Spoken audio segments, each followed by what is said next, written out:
Okay, next guys I'd like to bring up are the terrible trio, as I call them. Martine, Loic, and Marc, if you wouldn't mind joining us.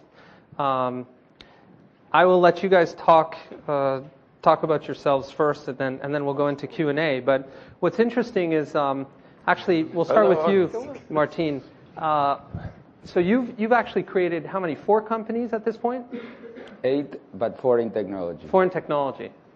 Okay. And the other 4? Just quickly, because I don't know about the other 4. The other 4 are Urban Capital, that I started when my friends who were squatters in New York were thinking that it was cool to move to Tribeca and Soho and squat, and I said maybe it's cooler to get a permit and turn that into a business. And that was in the early 80s when I was a student. I also started an alternative energy company, which is building like 200 million euros worth of wind turbines and solar farms. I also started a biotech company in the 80s, which is now in Canada selling AIDS tests. And I can't forget the other one. But the ones that are relevant to this is the ones that are relevant to the crowd here in technology are Viatel, which I started in 1990, and when I sold it was worth 1.2 billion. I started Jastel, which is the second largest publicly traded telecom operator in Spain. It's also worth around $1 billion. I started Ya.com, which I sold to Deutsche Telekom for 550 million, but they are now again sold it to Vodafone, like this week, for again 500 million. We invested 38 million. And Phone, which is what I'm doing now, which is going to get sold for how much? Well, in the billions. No, but I think what I wanted to say about serial entrepreneurship, I was listening to Stelios and the fact that I used to speak very poorly of people who were children of rich parents, but now I have 4 children. So I empathize through my children with Stelios. And I think that in my case, I really wanted to make money because my dad was a professor, my mother was a teacher, and all I heard when I was growing up was we have no money. So that was an incentive to make money. I also wanted to do well because they threw me out of Argentina and killed my cousin, the fascist government of Videla, and almost killed my father and I. So we were forced to emigrate, so I wanted to prove that it was worth for me to be alive and do something useful. So I had something to prove. So I think being a serial entrepreneur. But then somebody else said that an entrepreneur is somebody who can't get a job. And certainly when I was at Columbia University and I would go for a job interview and they would say, how do you see yourself in 5 years? And I would say, at least as your boss. And I wouldn't get a job, I can't understand why, Somebody says that to me, they get a job, somewhere else. Anyway, I don't know. Okay. Is that a bio? That's good. That's a good beginning. Loic, tell us a bit about you. So I've given up trying to measure the size of my balls with Martin for a long time. So he beats me, but I still have a few years to go to fight back. But I created a few companies, 4 actually. I don't want to get into those details, but I sold another advertising company to BBDO. I sold one of the top web hosting company in France to France Telecom. A blog company, actually was more like partnering with Six Apart, which became #1 worldwide. And the last company is kind of fun. I spent 3 months helping a president win, Sarkozy, which is so I took as a business, and it's very different. But I was part of his online campaign and tried to gather 1,000 bloggers behind him and organize a big conversation around. So I'm quite proud of and having you won. seen that. Well, I didn't win. No, I helped. But it was very interesting to me. So that's a blog post, and I'm also a blogger. That's a blog post I cannot really write, which is like, I'd love to write it, but the differences between business and politics, it's so different that I'm now back into creating another business. And you know So you've decided not to take any role in the Sarkozy government? Well, that would be very arrogant to me to say, no, I did not decide to. No, I mean, I just helped. I announced at the beginning I would just take a few months to help my country because I think France needs to go out like, let's not get into politics, but yeah, just one thing. Get out of lying to people to the young by telling them they can succeed by working less, for example, is a huge mistake, and that's why it's been 4 years, and that's why I decided to back him and support him. That's one of the reasons, and I could devote a few times. And I said I would go back to business. But it was very interesting to see how those politicians behave. He's very well surrounded, and he takes the internet very seriously. So tell us about you were talking about how politics and entrepreneurialism are different. Tell us about your 10 lessons of what not to do. Yeah, I'll do it in a sentence, but basically, I'm pretty sure Marc and Martin are also, and you, then, meeting people all the time who ask, young entrepreneur who ask, how can I create a company? Tell me how I should do it. And so I do it by reverse, like what you should do to make sure you never create anything. And so these are like very simple. First, like wait for the idea of your life.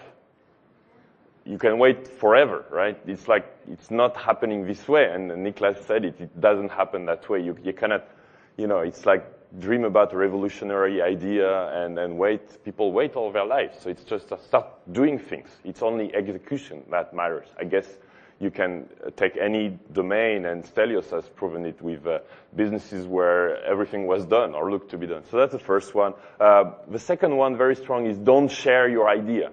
As an investor, right? You get emails. Still today, I get everyday emails which are like, and please sign the NDA before, right? And then I send you my business model. It's super secret. Be careful. I don't want you to tell anybody, right? And if they send this to me, then I don't even, bother, right? It's like, so I think the new rule is share as much as you can because people will tell you, will help you, and will criticize you. If everybody tells you you will fail, then probably do it anyway. So another one, quickly, someone did it already. It's like, of course, somebody is probably doing it. There are no revolutionary ideas. It's only execution. So if somebody did it, is not the reason. You will always find something. Focus on market research and don't execute. I think the best market research right now is beta. Why do we have in those Web 2.0 trends? Everything is beta because we try things, we do them with the customers, rather than being secretly in a room doing market research and trying to invent something that doesn't exist. We experiment. I mean, look at Flickr, you look at YouTube. They start with the customers, they improve it, they accept openly criticism, they do it in beta. It's very, very different. Then plan a huge marketing. Look at YouTube, word of mouth only. So if you get the beta version right, like Gmail did, then you get the users, right? I will not go through all of them, but like, don't talk to your competitors. I hear that all the time, like criticize your competitors, which is a big difference with politics, by the way. In politics, you have to, I was struck by that. I was on a panel with a socialist friend, and he had to criticize me, or somebody from another party. He had to do that, and like, we cannot agree. Whereas I think it's like very different today. We have to, talk to all to everybody and learn from everybody's mistakes. And Niklas said the others, so I'll stop here, but like, try to focusing on making money for yourself is a sure way to fail. And I know a few entrepreneurs, unfortunately, who did that mistake. They try to get rich as a focus, right? Rather than trying to change the world, as Niklas pointed out. So here are a few you see, which are very obvious. Okay, I guess I'll have to refine my pitch after hearing this. Oh, and talk to VCs. Talk to VCs. Is that Dan? Well, that's fine. Okay. Marc, speaking of VCs, welcome to the club, Marc. To the dark side. That's right. So my story is a we story. We are three brothers. And we always dreamed of starting a company together when we were 12, 14, and 16. I have 2 younger brothers.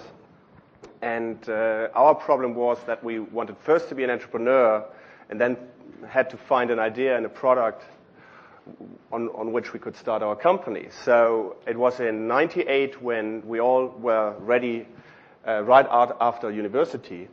And we said where to go and where to find our idea. And we basically took the next plane and went to Silicon Valley and worked there as interns in various startup companies, spent the evenings in Stanford Business School and Stanford Engineering School, listening to people like Steve Jobs, telling the graduates at Stanford Business School, forget investment banking, forget consulting, go to Europe and find love, which meant for us, go to the US and find your idea and start it back in Europe, which then turned out to be the eBay idea. And in 98, late 98, we, of course, like many others, didn't realize the magnitude of eBay's business model.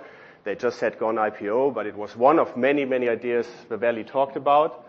And so we went back in January 99, didn't have a clue where to get the programmers, the IT people to program the technology, didn't have a clue where to get the money to start the company, didn't have a clue where to find people to start the company. So bit by bit it came together, and in February 7, we started our online auction platform. We competed it with big companies like Bertelsmann and Metro, which is a big German retailer, and everyone told us, you have no chance, they will crush you, their budget is much bigger.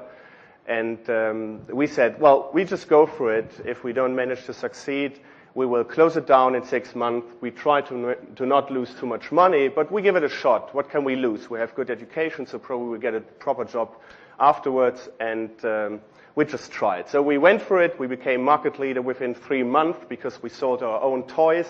We had liquidity on the market from day one, so my roller skates and my brother's bicycles and CDs were on the platform from day one. And others, of course, like the big managers from big corporations, don't do such stuff. So we were market leaders, and then eBay came, and P.O. Media, the founder of eBay, he obviously was our big hero from the Silicon Valley times. And 3 months into the game, right out of university, if then someone writes you a big check, you probably say yes. Well, we said yes, and it probably was one of the biggest mistakes, because eBay by now is the largest international marketplace. eBay Germany is the largest international marketplace for eBay, probably worth 10 billion by now. Some people say it's bigger than Amazon worldwide. We then led eBay Germany for another year, went into new countries, and then said, we're entrepreneurs, we want to start something new. So we thought, what are the big trends? And at that time, early 2000, it was broadband, the rise of broadband and the rise of wireless. We just had the UMTS auction, the 3G auctions in Germany and the UK, where in Germany the big carriers, the big telecom operators paid 100 billion Deutschmark. So we thought, those guys, those big corporate guys, they probably don't know how to fill the big pipe, how to create content for the cell phone. So we said, why don't we try it? And we partnered with big German and now European electronic retailers and wanted to build the Yahoo for the cell phone. And it quickly turned out that people don't care about weather or stock prices or sports news on the cell phone, because you have that everywhere. You have it in the newspaper, on the radio, on TV, on the fixed line, internet. You don't need that on the cell phone. Maybe if you're on the road once a year, but you don't need it regularly. But there was one thing which caught our attention, and that were silly ringtones. Beep, beep, beep. Really horrible noise. No one liked it. We were just grown out of the target group, which is probably 16 to 24.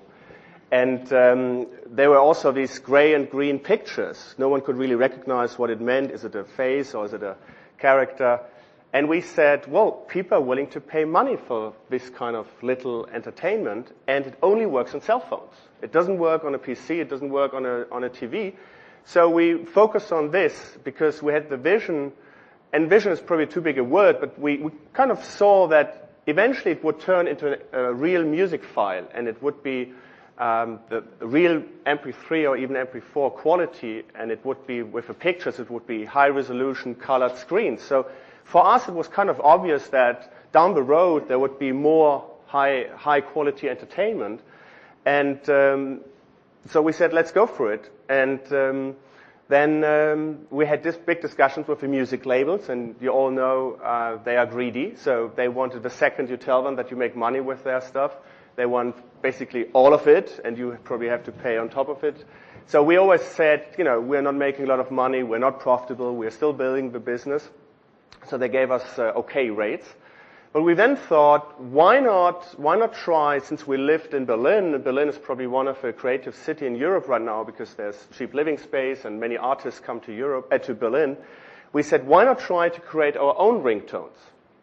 So I am happy to bring to you the original Crazy Frog, not localized to US standard, not censored. So we didn't cut off a little thing, which happened in the US, or which we had to.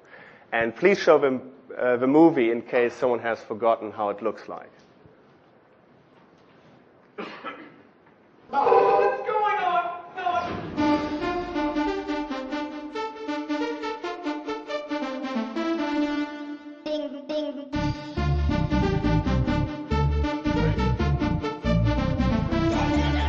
Der Crazy Frog ist zurück. Hol dir diesen fetten Beatburner in die... So two remarks, short remarks on the Crazy Frog. The Crazy Frog was designed by two artists, young artists in Berlin. Didn't cost that much money. You see, we don't spend so much money on the color and the makeup of this video because this is direct selling. People basically, especially young people, they switched on the TV screen because we were constantly advertising, and they use it like their internet destination site. So they switch on the TV. They don't have to wait for their father to let them use his computer. They just go to the TV screen, type in 5 times 3, and then have a Crazy Frog on their phone. And the Crazy Frog became such a phenomenon that it was in the #1 hit in the CD single charts in 25 countries, including the US, for 4 weeks. And that showed to us that there's a lot of, you can do a lot outside the traditional media and create your own content if it is targeted to a special group and to a special device. Now, quick word on what we did then. We sold... I think yeah. Nikesh has been kind enough to give everyone a copy of Crazy Frog. Is that right? So quickly, we took Jamba into basically worldwide in the US and Russia, Asia, Australia, which was a big surprise. We would have thought that we would have been copied much faster. But the good thing about TV advertising is that many people think that TV advertising doesn't pay back. And what we did is we tested it with $10,000 and then with $100,000 and then with $1 million. And at some point in 2005, we spent $70 million in 1 quarter on TV advertising worldwide. And just to give you a figure, that ringtones by now is a serious category, a serious music category. There are several hundred millions in turnover. Jamba did in 2005 and is doing even more now. So Mark, let me just cut you off briefly there, because one of the things that interests me is that actually if you look at the mobile space for investing, there are very few consumer mobile successes. Right. I mean, Martine, you invented callback back in the 90s, but you haven't done any mobile actual play since then. You haven't created a mobile-related play since then. So I would love to get your thoughts on that. All of you are passionate about the internet. All of you are looking for big opportunities. Jamba was a great success, but we don't see many out there. Why is that? Well, I think that what we're doing at Phone is, if it's not mobile, it's nomadic. Let's say we built the largest Wi-Fi network in the world in a year, and we're adding like 20,000 hotspots a month, which is the size of T-Mobile Wi-Fi. But T-Mobile has Wi-Fi and it has mobile, right? And we only have Wi-Fi. Why? Because there's an international scam that's called GSM licenses. And if you have them, you're part of it. And if you don't have them, you're left out. And that's why there hasn't been so much, so many new things going on. But now there's Wi-Fi 802.11n, there's WiMAX, there's parts of the spectrum that haven't begun out. So in terms of telecom, I think finally the game is opening up. And in terms of content, I would disagree with you, Danny, because I think there's been a lot of good stuff that's been created. And certainly Jamba is an example of an incredible new category that who would have guessed that people would have, paid fortunes for that silly frog, Yeah. Loic, any thoughts? Yeah, no, I think it's the main reason is the standard. There is no standard with the phones. I mean, if you have to port a web application to a phone, you need to translate it into how many systems you have. You have Symbian, then you have a BlackBerry. You have, it's just too many. On the web, you just do one, and I think that's the main reason. It's terrible when you want to have a service there, except ringtones, right? Yeah, I think the screen is just too small. It's just not fun to do much on those small screens, and even them getting a little bit bigger. It's just so difficult to do serious, entertaining stuff on it. And then also, as Martin said, you're walking a walled garden. You always need the operator to work with you if you want to do something which is integrated into the network and really interesting. Even presence, you have to work with the operator. And with a fixed line internet, it's so much easier. You just plug in your server, you program your site, you put it up, and then the world can see it. So we have not seen until today something besides ringtones and maybe video as the next generation of pictures, which has really caught attention in that space. GPS is probably bringing. I just saw yesterday the Nokia phone, the N95 with GPS built in, and then Nokia is providing this great location software, these great maps, etc. That is going to be a serious service which is going to be used. But I think in the end, we all like to use the internet either very efficient, and then the screen again is too small, or we would like to be entertained. And then again, the screen is too small, the capacity is not big enough. Plus, you have to work with big guys. I mean, what's also interesting is that the N95 was supposed to ship with Wi-Fi, and most operators have shut down the Wi-Fi capability. So surprisingly, there are 110,000 phones in the UK, contraband, that have Wi-Fi functionality. But there are millions that are out there that should have shipped with that and don't. So it's going to be an interesting sort of challenge and battle that goes on between the openness of Wi-Fi and the closed system of GSM. And I also think there was and is still too much hope for location-based services. I mean, who of us wants to walk down High Street and get a message every second? Come into McDonald's, you get a burger free, and come into Marks and Spencer's and you get a sandwich free, and you just don't want it. Yeah. But that's a big trend on mobile, which is happening, which is microblogging. So, how many of you know Twitter? Oh, well, okay, so you know Twitter. No, so I think everybody. So no, it's a very big trend, very interesting that you were mentioning, okay, get close to this shop and you get an advertising message. But in this case, it's us telling the world what we're doing. Like, okay, I'm going to lunch and I'm back from lunch. Very interesting. And it's like useless, pointless. But so like on my Twitter, I have like more than 500 followers. And what I send them as a message is, why do you read this? Because it's like, so this is a very weird trend, which is interesting, and I think we see the web and the mobile merging through those instantaneous communications. Like email is getting a lot broken, thanks to Gmail it's better, but because we all have too many.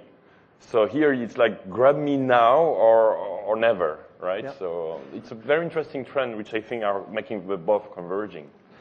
Okay, if I could ask the three of you to join the stage, and while the three of them join, anyone who wants to ask a question, it'd be great if you could either stand up or go to the microphone stand.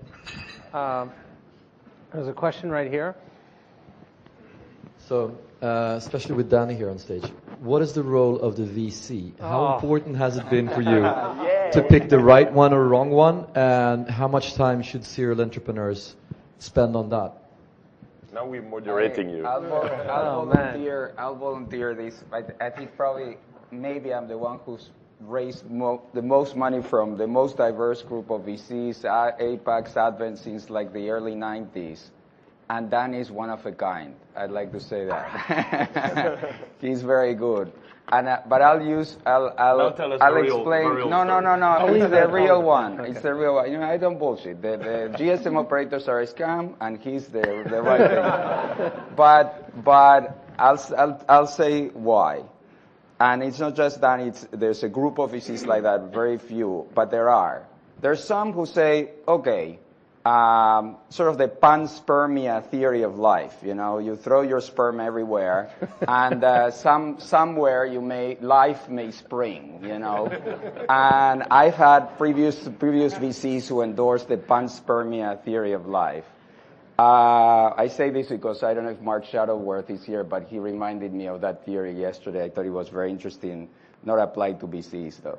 But there's the nurturing VCs, the VCs who are there and are helping you, are bringing you contacts, are giving you ideas, nurturing. So my advice to anyone who's starting a business is really interview your VC, like the people, like Eric says, Google interviews people with the LAX theory, that 6 hours at an airport stuck with them.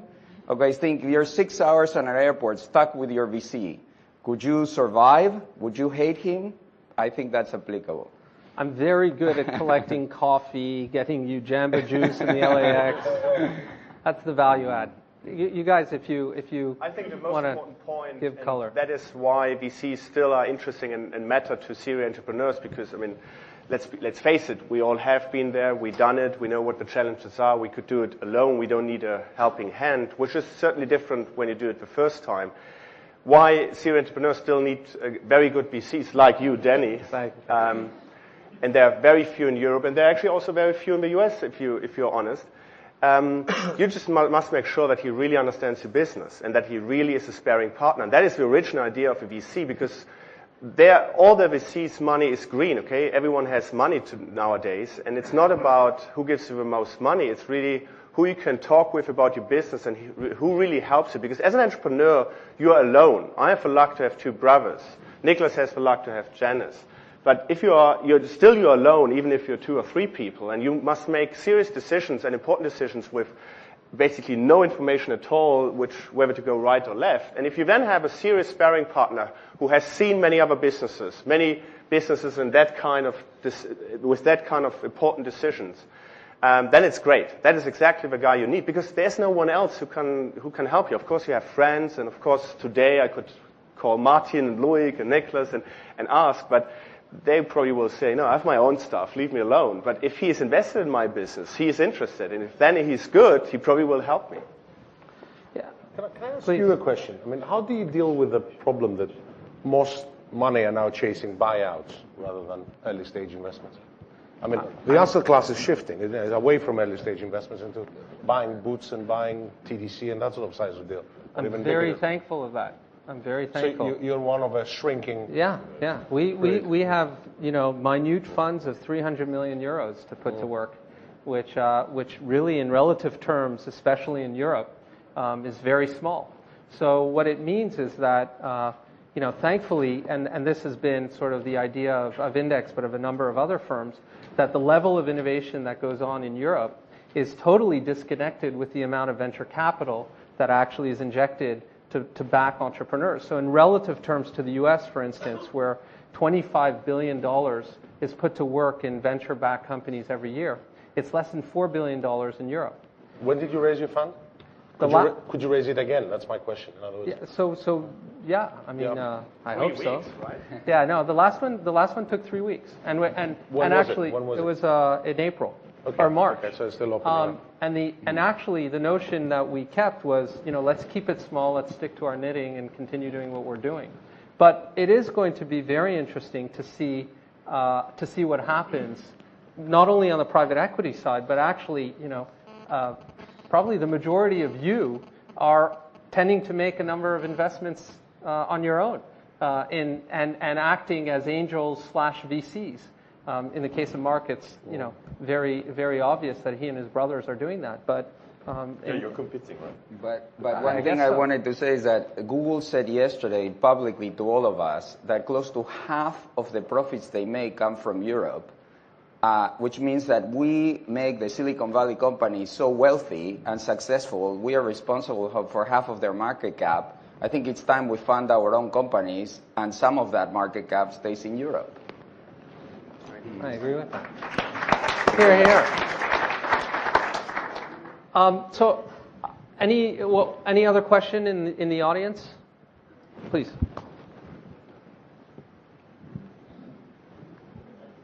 You mentioned when you were talking that when you start up a business, one of the big issues is there's a lot of big competitors or big companies already in those spaces. But you look at online for the past 4 or 5, maybe 6 years, the successes have not come from established companies. They've all come from companies that have started up from next to nothing. Why do you think that's been the case, and do you think that's set to continue as well? I can answer that. Yeah, I can answer that. So my theory is that you're much better off starting with a blank sheet of paper than a big balance sheet and revenues and customers and market share. Because what happens now is that there's so much the new technology and the internet are enabling you to do things, solve an old problem completely different ways. And that usually means that it's much, much cheaper. It's very difficult to be an established company, established revenue streams, to just disrupt yourself. I go to the, if you're the CEO for a public company, go to the, to your board, say, oh, by the way, we're going to completely just disrupt ourselves, and we're going to have a big decrease for a few years or a year or so in our revenues. It's very, very difficult. So you have all these different constraints as an established company. And what happens today, the infrastructure, the internet infrastructure is so amazing because you can, not only can you use, like if you have a great idea, and Skype was a very good example of that, and YouTube was also a good example if you have many others. If you have something which is great and you just put it out on the internet, people just discover it, and you don't need to have this massive amount of marketing. In the old days, it was all about building up a sales and marketing infrastructure, advertising your services, getting into retail. You don't need to do these things anymore. And also with all this thing we talk about Web 2.0 is that a lot of the building blocks are already there. So when you innovate, you can innovate on top of other technologies. So it's actually very lightweight to produce new services. So if we could just have the slides that I prepared, because we're now on to the topic of Web 2.0, and we're on to the topic of, as you saw in the... Can we introduce Web 3.0? Web 3.0 starts here. Actually, no. I think that Loic started it last year. If we could have the slides, that'd be great. We also saw that in that introductory video. What I wanted to focus on, hopefully, is sort of the fact that when you think about Web 2.0, and actually Valleywag helped us with this, which is basically the Wall Street Journal of the internet. What you realize is that with Web 2.0, the entrepreneurs and successful entrepreneurs are getting younger and younger. So, Nicholas, you're very aging in this whole context. And if we go to the next slide... That's what I had high yesterday. That's right. No, of course. Well, you're 25, is my understanding. If we go to the next slide, this is actually Valleywag's, mostly Valleywag's information. Stelios, I believe you started EasyJet when you're 28. 28, yeah. Jim Clark has had quite a bit of success as he's gotten older, although I think that he hit the jackpot at 50. And Shutterfly, I don't think he would call a success at this point, but he's too busy sailing in any case. But the point, and if you see it on the next slide, I've actually done a visual, really showing you what I can do, just like that guy yesterday, the Swede. I can do slides too. Okay, that's it. We can take that one away. Thank you very much for showing them. But I did want to bring up the point about how do you continue to be entrepreneurial? How do you deal with the fact that there's some young punk who's actually making money on poker in his dorm room and starting a business that is looking at what you guys have done as success and want to take over what you have successfully done, in fact. Stelios, you start. It's a problem. That's it? The next innovation in travel is going to come from another 28-year-old, yeah. Not me, probably. Public companies, the earlier question was, why don't great innovative ideas, disruptive ideas come from public companies? I have a bit of experience sitting on board of 2 public companies I created. And the whole system is designed to preserve money, not to go and risk it. And you're supposed to focus and you're supposed to only do what you're supposed to be doing. Otherwise, shareholders get very upset.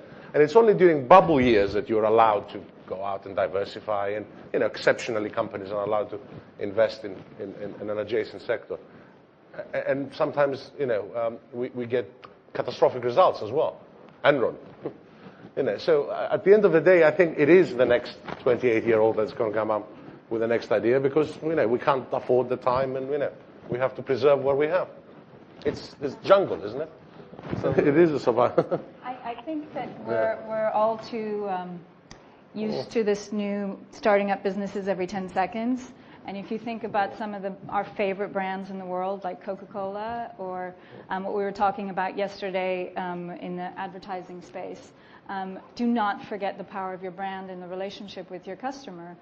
Sure, people are going to come up and try and copy you and do what you're doing.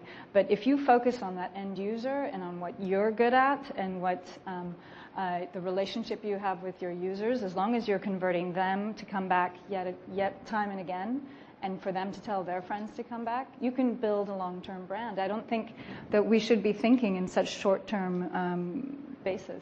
But brands get built overnight. I mean, Martin was saying this yesterday, that Google is the most popular brand or the most valuable brand in the world. And I'd be curious to know how much Google has actually spent on marketing in its first 3-4 years to build that brand. So we have such an amazing service from them. That's right. That's right. Martin, any thoughts on the youth side? No, I think they're going to run fun? I think it also depends on the rivals you pick and the fight that you pick and the environment in which you move in. But I have had experiences like building Yeah.com where the demographic was 16 to 25, and by then I was 39 when I started it. And I think it's an issue. Can you connect to your demographics more than... Why wasn't Yeah.com started by people in that demographic? So we did these ads where we had people pissing on TV and saying Yeah.com, and everybody hated those ads, but our demographics, they love those ads. They like the idea of pissing on TV. And I think that, which was a subliminal message, go to the internet. You have a turtle one on YouTube. Yeah, the turtle ones. Yeah, we had those turtles, having sex. And it was, so the question is, how do you reach your demographics? Not how old are you. Can you connect to the people who you are talking to? And I guess Redstone, I don't know if the guy is still running Viacom. I was checking. But I mean, you can have guys in the 80s reaching kids who are teens. So the question is, can you connect to your demographics? Yeah. I think we have time for 1 or 2 last questions. Otherwise, you guys are probably all hungry. I would like to thank our fantastic panel.